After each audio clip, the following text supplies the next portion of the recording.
Hi, welcome back to my channel, or welcome if you're new. Today we're doing an MLM fails video. I'll pop my Instagram up on the screen here as I always do before we get started, and hit that subscribe down below as well so you can watch my upcoming videos. You've probably noticed I changed my hair. Let me know what you think. Unless you don't like it, then don't let me know what you think. But with that being said, we will go ahead and just get into it because I don't really have too much to say this intro. Okay, so the first video that we're reacting to is posted from Better Than Bon. Again, I always have my Instagram credit tagged down below when I do these MLM fails videos, but this one is a team call exposed, so I haven't listened to it yet, but it does say audio trigger warning briefly mentions death, miscarriage, and divorce, so that is good for you guys to know. So if that's gonna bother you, I would skip ahead through this one. Like, I'll call some of my VPs out right now, like, Steph went through a divorce, has a 3-year-old, was working full time. She's in Nation Qual right now, you guys. Like, Carly, when she lost her grandma, was moving. Like, when her sweet cousin Mary, I'm sure if you're on here, like, when she had a loss, like, Carly was going through all of that and had her highest month ever and went Nation Qual, like, the next month. I had a miscarriage and had my highest month ever. We went Nation Qual a couple months later. Like, there's people that are going through things are hard. Like, even like I was pregnant when I started my business, and then I had a newborn and I went area. Like, there's things that we've gone that people have made it work. So it's your choice to see your situation as a way out, because it feels harder. You know, it feels easier to stay in your pain and stay in your comfort zone and not push through. Then, like, I'll call some of my VPs out. Okay, so that is that. Obviously a pretty short clip, but I don't even think there's too much that I have to say about that. It's pretty obvious the issues with that, but basically what happened in the call, if you were kind of unsure, is this is like an upline who is kind of congratulating some people for going through hard stuff and having their best months during it, but I feel like she's also using that as a way to put other members in the call down who maybe are either going through something or maybe just like not succeeding in the way she wants them to. So she thinks they're not trying hard enough, and she's kind of trying to like use other people's circumstances to say, well, they went through all this and had their best months, kind of like, what's wrong with you? So that's obviously incredibly wrong for a lot of reasons, but the main reason is that if you're going through something hard, you should be able to take time and grieve, heal, whatever you need to do from that situation. And part of the whole beauty of, say, owning your own business, which is what they always call their MLMs, is that you have the authority to make that decision. So tell me this, tell me why you own your own business, but you're on a call with someone who's telling you that you can't take time off or that you have to have your best month coming out of something traumatic that happened to you. When if this is your own business, if you want to take the entire month off, or 2 or 3 or 4 months off, that should be up to you. Okay. So this one is a conversation that I'm going to post. This was posted by Small Anti-MLM Angel, which it looks like it's a conversation with her actually. So all credit goes to her because this looks like a DM to her. But it is an MLM hun who messaged her and says, "What is your problem with posting negative shite?" And she said, "Hi there, so nice to hear from you. Unfortunately, what you're perceiving as negative is usually just the truth." And then the person said, "It's great products. I haven't had an issue with them or any of my clients. Why do you thrive on giving out negative information?" And she said, "It's the truth, dude, factual truth." And the girl said, "It's not." And then she said, "Oh, okay, then can you prove me wrong then?" And the MLMer, as you can see on the screen, said, "Go yourself." Like, this is what I mean whenever I'm saying that they call anti-MLMers haters. Like, obviously this isn't a video, but I just find it really proves it that when MLMers call anti-MLMers haters, it's really because they have nothing to say and they just have to like denounce our point somehow. Because even here, like, I don't feel like Small Anti-MLM Angel was rude at all. Like, she just said, you know, what I'm posting is the truth and you're just kind of perceiving it as negative, which is definitely accurate. And then all she said is, "Can you prove me wrong then?" No curse words, no none of that, no swearing at her. She literally said, "Okay, if it's fake, prove me wrong. Tell me why it's fake." And the girl had nothing to say. I don't even think I need to say more about why that's wrong. Obviously, it's very evidently wrong.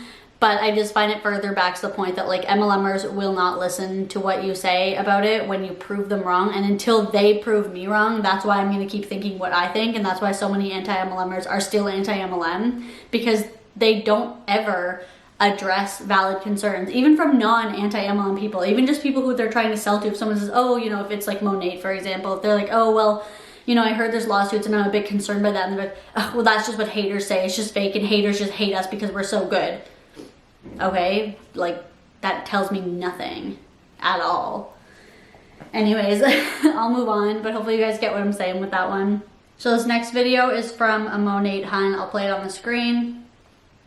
What's up, you guys? I'm super stoked to do this video because it's been something that's been on my mind for a while, and I just feel like more people need to be educated on this, especially with going into a new year. I think it's just really important that everybody knows about this, and I would feel really guilty if I didn't at least present the opportunity. So as you guys know, I do hair. I specialize in barbering, and I've recently started doing women's hair, but over the last 6 to 8 months, I've been doing Monat as well. And some of you have heard of it, some of you have not, some of you have developed your own opinions about it and maybe had good or bad experiences on it. But regardless, I want to talk about the business opportunity because I'm a businesswoman, I'm very entrepreneurial minded, and I'm just always trying to think of ways that I can grow my business, grow myself, and just be better and like smarter with my money. So I just wanted to talk to you guys about what you can do this upcoming year to just help yourself and just your what's up, how you can be smarter with your finances during a new tax season. So basically, when you sign up as a market partner in Monat, that allows you to have the opportunity to have your own business technically. So this is a business that you go into and you have your own website, you have a platform where you can get training, you have mentors, you have all the tools that you need to be successful, okay? So you're given all the tools that you need. You invest a very small portion of your own money to buy product, which also buys you a position into the company, okay? And what this means for taxes is when you start your own business and you have your own company, basically what this allows you to do is it allows you to write things off on your taxes. So what a write-off means is it's basically something that you say, I put this money towards my business, or something that you needed to buy to contribute to your business. How you can be smarter with your finance, okay? So for example, say that my only job was Monat, okay? I advertise product through social media, I help customize formulations for people's hair and skin types, I help people get on good health and wellness supplements, whatever I want to specialize in. Basically, say that that's my job. I'm gonna go buy a laptop, I'm gonna buy a brand new phone, and I'm going to need things to be presentable for myself. So I may go get my eyelashes done or get my hair done, or, you know, things that are gonna show that I'm presenting myself to you guys, because that would be my job. So basically my laptop would be a write-off, my phone would be a write-off, and my hair, my nails, my lashes, everything like that would be a write-off. So you ladies who like to pamper yourself, that alone is a great opportunity for you to join this business, because it gives you the opportunity to have the lifestyle that you want and have that benefit towards your taxes. So if you are wanting to go do the things that you love to do, okay, and get that money back at the end of the year, this is a great opportunity for you. You wash your hair already, you do your skincare already, you get your nails, your lashes, your hair done, all of that. And on top of it all, when you purchase products within the company, that's also a write-off. So anything that you do within the company is basically a write-off. So basically what that means is it basically shows that everything that you did for your personal care and for your presentation, that can be a write-off, so you're getting all of that money back at the end of the year anyway. So same thing with vacations. If you're going on trips for recruiting, you can write that off on your taxes as well. I feel like so many people don't understand this concept, and this is just one main reason why it's a smart idea to start a business, because it seriously has been a game changer for me. As soon as I found out all this information, I'm like, why did I not start this when I was 18? Like, it seriously has to do and advantage in my life ever since I figured it out. So if any of you guys have been interested in this at all, like just for a simple business opportunity to better your finances, to better just your overall financial state this upcoming year, let's talk, because I want to help as many people as I can. I want to educate people. I'm super passionate about what I do, and I want you guys to join me. So if you guys have any questions, please reach out to me, and let's all have a successful money-making 2021. So first of all, I just have to say, doesn't sound accurate at all. Obviously, first of all, I'm Canadian, so I might not know the most about American taxes, but I would assume it's not super different from here. And you definitely can't write off like getting your eyelashes done just because you're a business owner. Also, again, signing up for an MLM doesn't make you a business owner, but even like a legitimate business owner couldn't just write off every single thing they do for themselves at all. And sometimes it's not even like the full amount that you get back. So you could buy like this new laptop, let's say you spend $1,000 on it, and maybe you get back like just a portion of that. And someone else commented, technically, LOL, I don't get it. So they file taxes under small business. Aren't they independent consultants? Because that is in no way, shape, or form technically a business owner. And someone else said nailed it. Yep, exactly. Okay, sorry if you can hear my boyfriend in the background. He's just in a meeting for work, and I don't know when it'll be done. But okay, so I have a website here. It is called Hawkins Ash CPAs, and it is talking about multi-level marketing, the tax considerations independent sales reps need to know. Now, one of the questions asked on the site is, you have been working with clients involved with MLM for a long time. What would you say is the most common misconception? And this person said, the most common misconception is that once you sign up to sell for an MLM, you can just start deducting personal expenses on your taxes that you normally wouldn't be able to. I'm sure you're familiar with that saying. If it sounds too good to be true, it probably is. We have all seen people posting online, especially on Facebook, who are promising low hours, big money, and large tax deductions just for joining their team.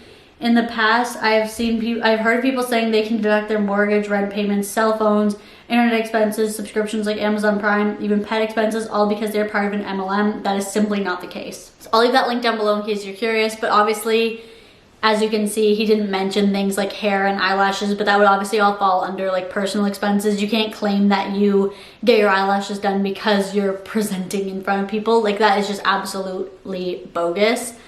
And in MLM, you're not your own business owner anyways. And this is like a perfect example though of MLMers getting completely inaccurate information and just taking it and running with it. That's how these companies end up getting in trouble with like the FTC and stuff like that, is because they hear something once and then they just like regurgitate it and use it to try to get people signed up.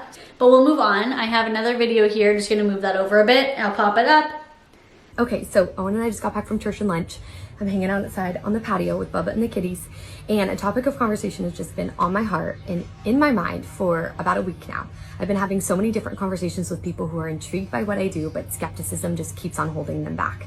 And I was there. That was me before I started my journey. I thought this business model didn't work.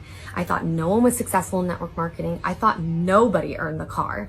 And I just didn't believe in the business. And I just had this big cloud of skepticism over the whole industry. And it held me back for so long. But now that I'm in it and I get how amazing that it is, I understand why. And it's because it takes a lot of hard work to be successful in it. That's it. Like, there's no other way to put it. It just takes a lot of hard work. And we live in this culture and in this world of instant gratification and honestly, quitters, people who quit when it gets hard and they don't have the work ethic.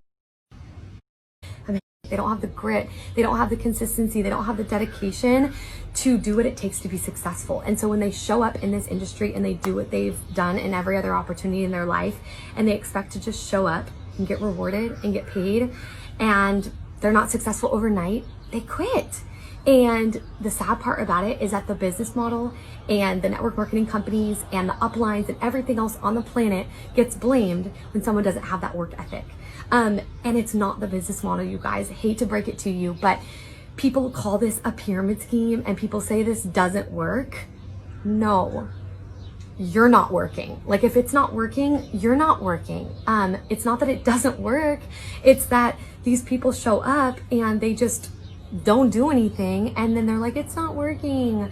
And no, and that's sad to me. That confuses me. It makes me a little mad because I'm like, no, it's not a network marketing thing. It's a you thing. It's a people. They don't have the grit.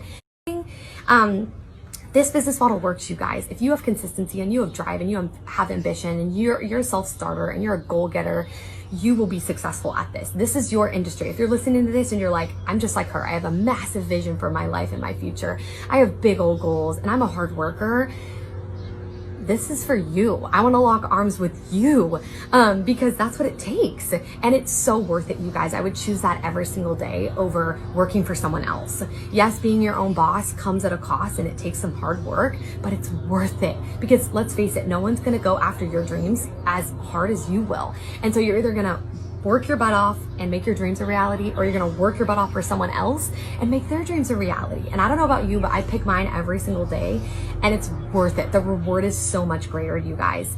And so, like I said, if you're listening to this and you're like, that's me, okay, well then network marketing is for you, and you should take a look at it because it's amazing and it works. So there's opportunities everywhere, you guys. This is not just network marketing. But it's you versus you in all things. It's you versus you in life. And so you've got to put that hard work in to live the life of your dreams. It's that simple. Like my mom always said growing up, nothing worth a shit in life comes easy. And that's true.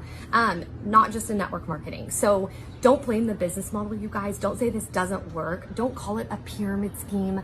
No, it works if you work. And excuses will ultimately stop the flow of blessings from coming in and out of your life. So stop making those excuses. And honestly, what I've found is that most people aren't even scared or skeptical about the opportunity at hand.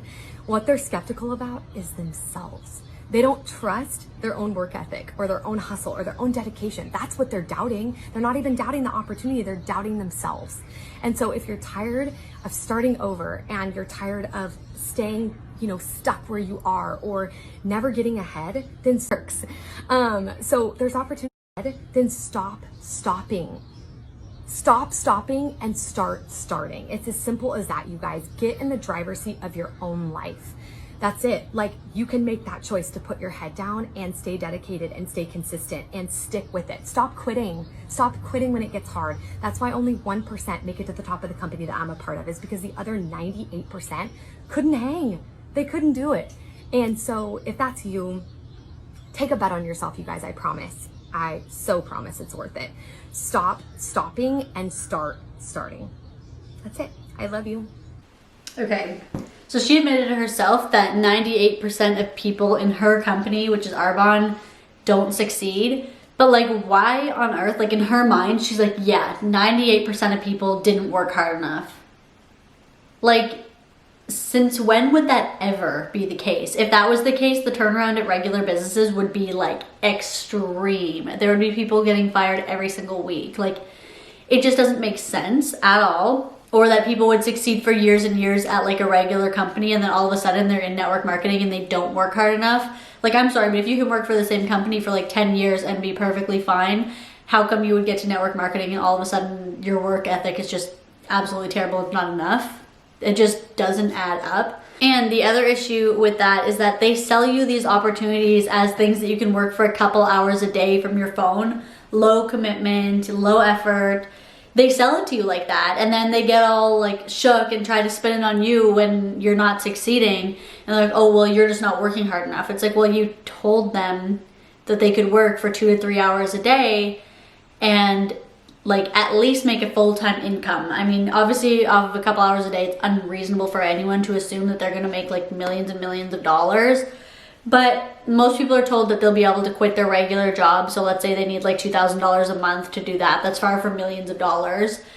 And they can't even get that. You know what I mean? Not everyone's trying to be the top 1%, but the bottom percent is the largest, and those people are losing money. Like, it's not like the bottom percent, it's not like 98% of people are making just a livable income and the top 1% are making like an insane income.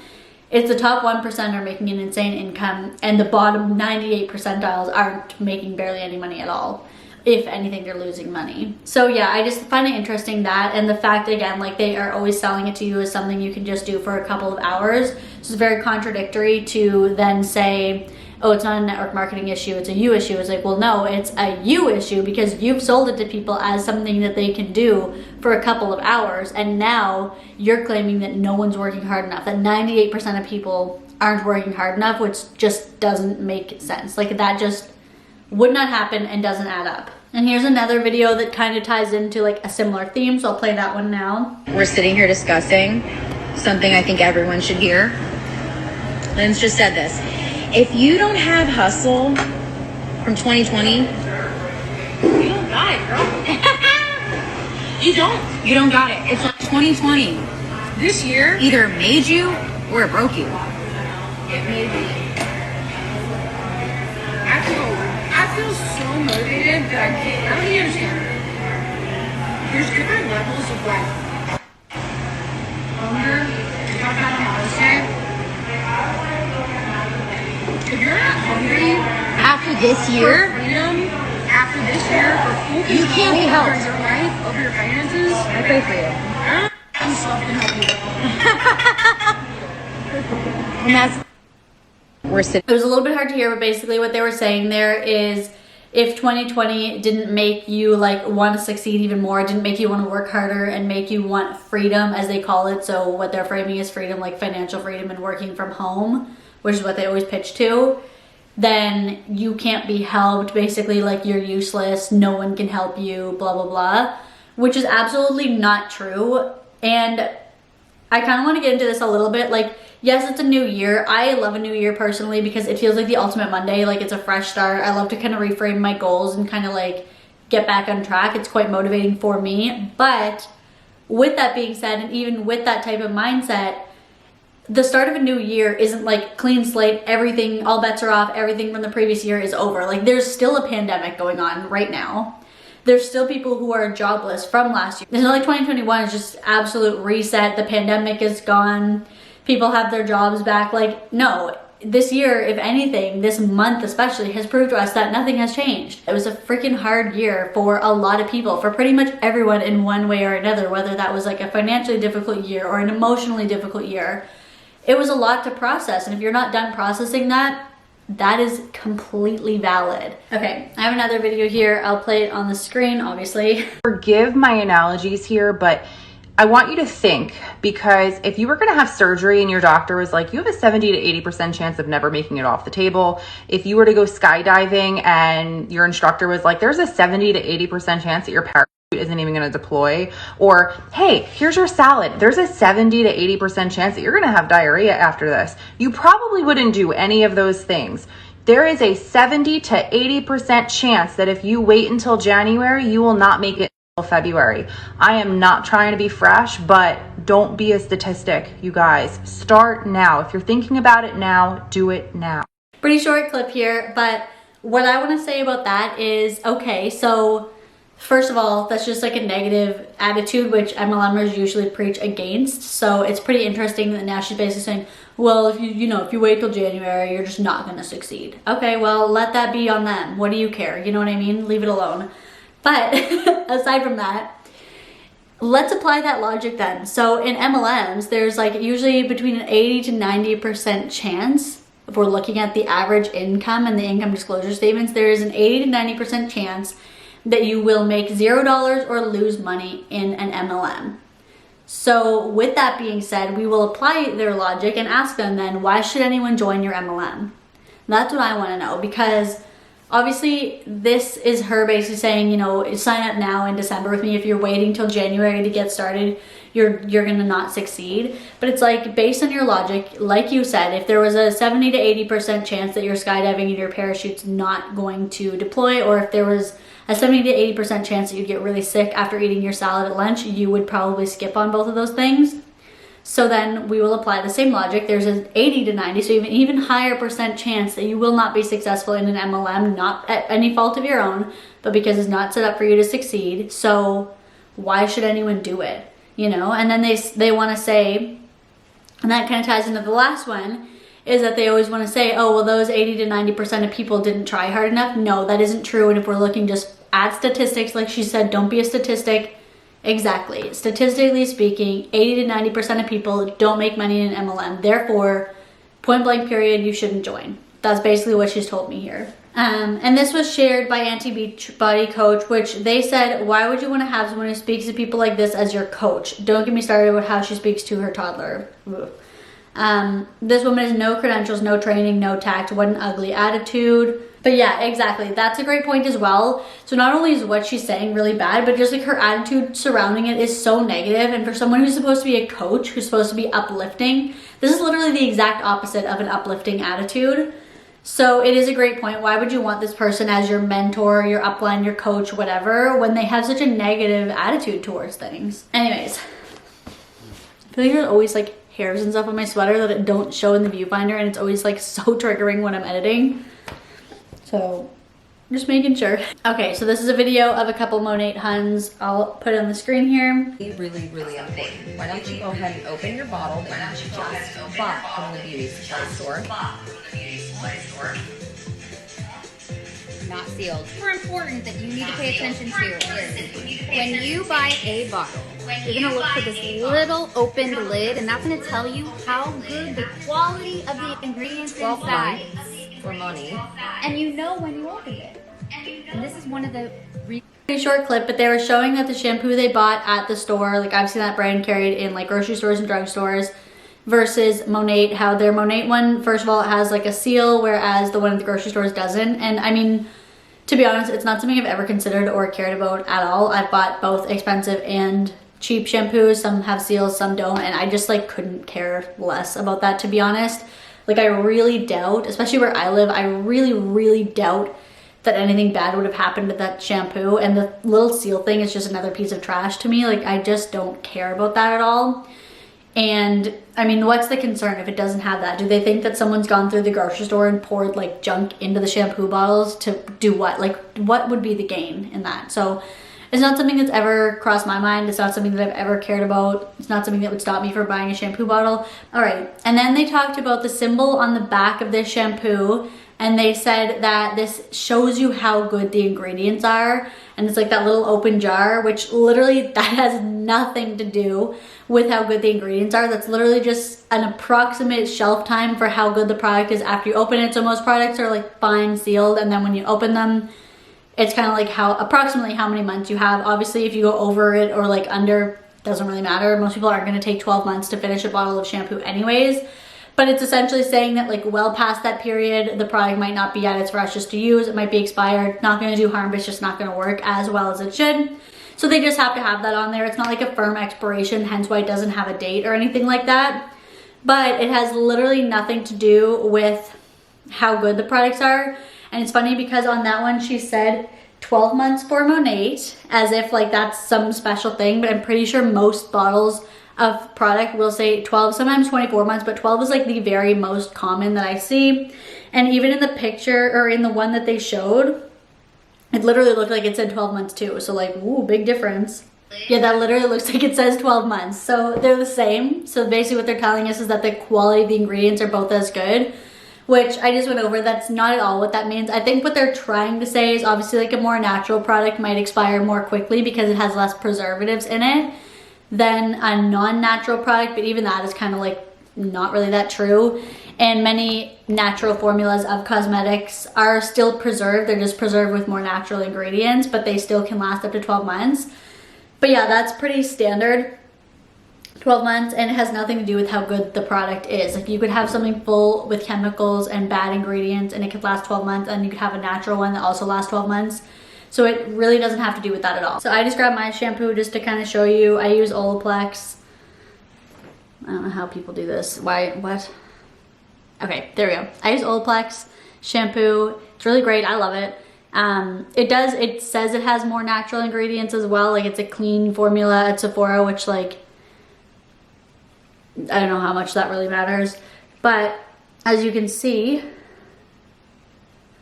maybe on the back, as 12 months as well. And that just means that after it's open, it's good for approximately 12 months. These kind of do come with the seal on the top too. So I guess Monat really isn't that special because that's literally the same. 12 months, seal, natural, blah, blah, blah. And this is probably cheaper, more accessible, and I don't have to try to recruit anyone to sell this. So pretty cool. Okay, so I'm gonna react to one more video. I'll pop it on the screen here. Guys, happy Saturday. So I'm sitting here having my breakfast, drinking my coffee, scrolling Pinterest, scrolling Instagram, and it's just funny to me. They say, what is it? The saying, imitation is the sincerest form of flattery. So I guess I should be flattered, right? I definitely did not invent the door, like a door track or tubing. Definitely didn't invent it. There's been many forms out for a very long time. But over the last past year of, paying attention to social media, I haven't seen anybody using a door track or resistance bands lately. And I was on Pinterest, and all of a sudden, 9-week control freak's been out for 3.5 weeks. All of a sudden, all these other trainers are showing stuff on different tracks. Like, not anything like ours, but on tracks. And then on Instagram today, I'm seeing people who are fitness experts using the resistance bands. And it's just funny. I don't mean it in a mean way. Okay, I have to pause it here before she gets into it, but I really hope that she is not saying that she basically invented resistance band workouts. Like, she herself said she didn't, and that, it's just been a while since she's seen them, and now all of a sudden they're popular again. There's a very obvious reason why resistance bands workouts and things like that are going to be becoming a lot more popular. It has nothing to do with her, because I can guarantee you no one gives a flying frig what this top Beachbody coach or whatever is doing. Literally the reason is because gyms are closed for a lot of people. I know where I live, where we barely even had any cases of the virus, our gyms were closed for a while. So yeah, like at-home workouts are going to be more popular. And guess what piece of equipment is literally the cheapest you can buy? Resistance bands. It's not like people are going to go out and buy themselves a $500 squat rack or $300 free weights when they can spend $12 on a resistance band and get like a decent workout at home. That seems obvious to me, but apparently it's not. I don't mean it in a mean way at all, you guys. I'm not knocking anybody. But we saw the same thing happen with 80-Day Obsession. Like, nobody at the time when I put out 80-Day Obsession was using the mini resistance loops. And then within 6 months, every trainer out there that had an app or had a platform was using mini resistance loops, putting their name on the mini resistance loops. So, you can wait for other people to put out their versions and try to imitate what we did, or you can get 9-week control. It's already out. The program has been thought through. It hasn't been rushed because we just saw somebody else doing it. It's something I had thought about for years and took a year to write and test and plan. So don't be fooled by imitation. That's my only point, is don't be fooled by the people that are rushing it, just trying to throw stuff together because they see what Beachbody is doing, you guys. We lead the way for a reason. We take the time. We're ahead of the trends. We're the ones creating them. I'm proud to be a part of that. I hope you guys are too. The way that she thinks she owns and invented resistance band workouts, and then to say everyone's rushing to put it out. No, it's not hard to think of a resistance band workout. Most people can't go to the regular gym or do their regular workouts. So they need an inexpensive, accessible, easy workout that they can do from home. And resistance bands is one of the most inexpensive, easy ways to get that in. Again, like I said, they're not going to be going out and buying a $500 squat rack and setting up a literal gym in their house. Especially if they live in an apartment or something that's just not realistic. And cost-wise, that's not realistic. But again, I guarantee you these other coaches are not rushing to put out a resistance band workout because Beachbody did. They're probably just thinking of what's easy to do at home. And they know that a lot of people either already have resistance bands or can easily purchase them, and that's accessible. And like I said, they don't have to rush to put it out. Like, most of these actual fitness coaches definitely already know of resistance band workouts. They didn't have to rush to come up with it. It's a pretty basic and easy concept. So, like, I hate that I even have to spell that out because it should be obvious, but apparently it is not. And she thinks that all these trainers are waiting to see what Beachbody does so they can copy it and put their own version out. Like, no, they're not. But yeah, with all that being said, thank you so much for watching this video. Let me know what you thought of it down below and hit that subscribe so you can watch my future uploads. Once again, I'll pop my Instagram up on the screen if you want to go follow me over there. And yeah, I'll see you in the next one. Bye.